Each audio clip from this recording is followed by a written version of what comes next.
Hello, I'm Marcus Sedgwick. I'm on the Scottish Friendly Children's Book Tour of the Western Isles. I'm speaking to you from Barra Airport. Yes, Barra Airport. It's the only place in the world where airplanes land on the beach on a regular basis. Anyway, I'm going to talk to you a little bit today about how to plot a book.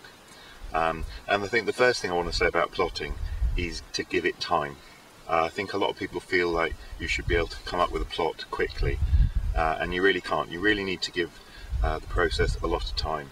So the first thing I would do is, if I've chosen the subject that I'm going to be speaking about in my books, is I'll start doing research. Research sounds like a very grand word. It sounds like, you go into old arcane libraries and spend hours digging through old tomes. But research can be anything. Research can be reading books, or it can be looking at stuff on the internet, or it might be visiting somewhere. And that research is going to vary enormously depending on the book you're writing. But as I said, it's really important that you do that process thoroughly and give it a lot of time. Read all around the subject that you're writing about. Read everything you can find on the subject. And as you do that, you'll start to find things usually that interest you, that excite you, that you think are weird or special, things that you could put into your story.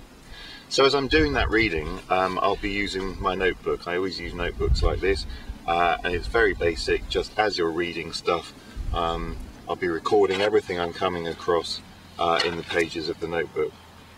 As you can see, the writing in my notebook is very bad. I can write neatly, but the reason the writing is so bad in my notebook is because when you come across something exciting or interesting, you're trying to write it down quickly, and so you can get on with the next thing.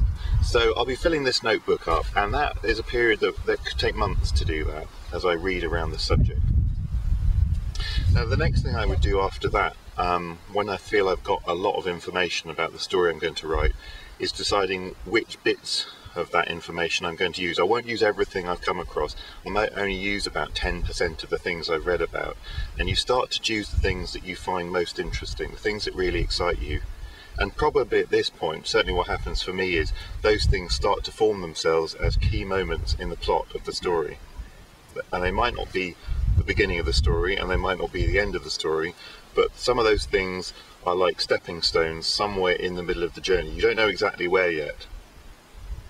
So what I do next is I would get a very large sheet of paper, something, really quite large sheet of paper, A2 or even A1, and I start writing down the really most important things that I've decided I want such and such to happen in my book. And then you start to think about the order they might come in, and this is why I use a big sheet of paper, because you can draw arrows between things, you can rub things out, you can change their order and the direction of what you're doing, and you start to build up a sequence of events. So okay, I want this thing to happen, and after that I want this thing to happen because this causes this, for example. And you start to build up slowly, piece by piece, working around on this map that you're making for your book.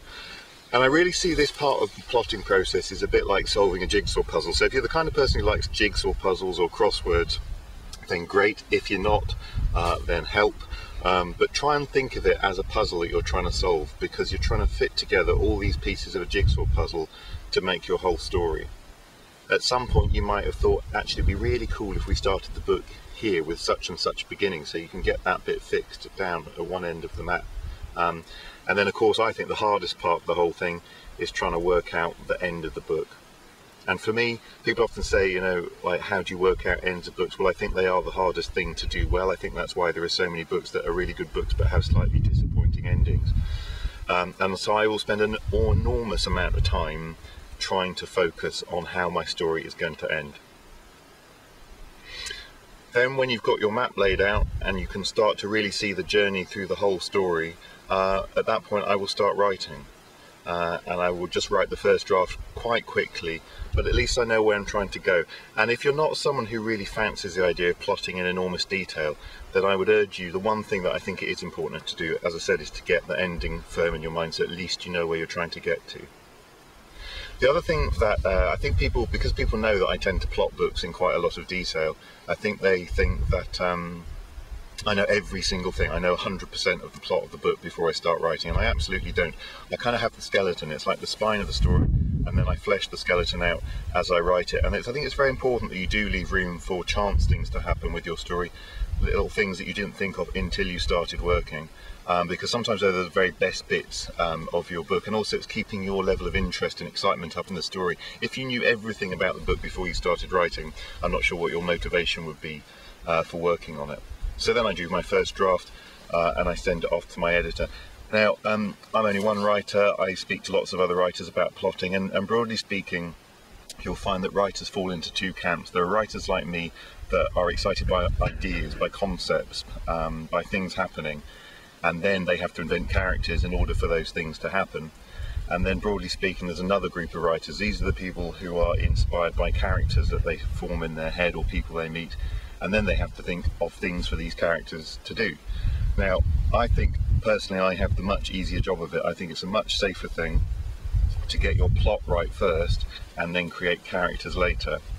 And the reason I say that is that if you write your first draft of your book and you haven't sorted your plot out first, then when you get into rewriting it, you start changing things. As I said, it's like a jigsaw puzzle, or maybe you could think of it like a house of cards. And you know, with a house of cards, you move one card, the whole thing falls down. And that's why I think it's a much safer thing, a much better way to make sure you get your plot right first and then adjust your characters later. But of course, people who write characters tend to disagree with me. Anyway, that's my view on plotting. Good luck with it, and goodbye from the Western Isles.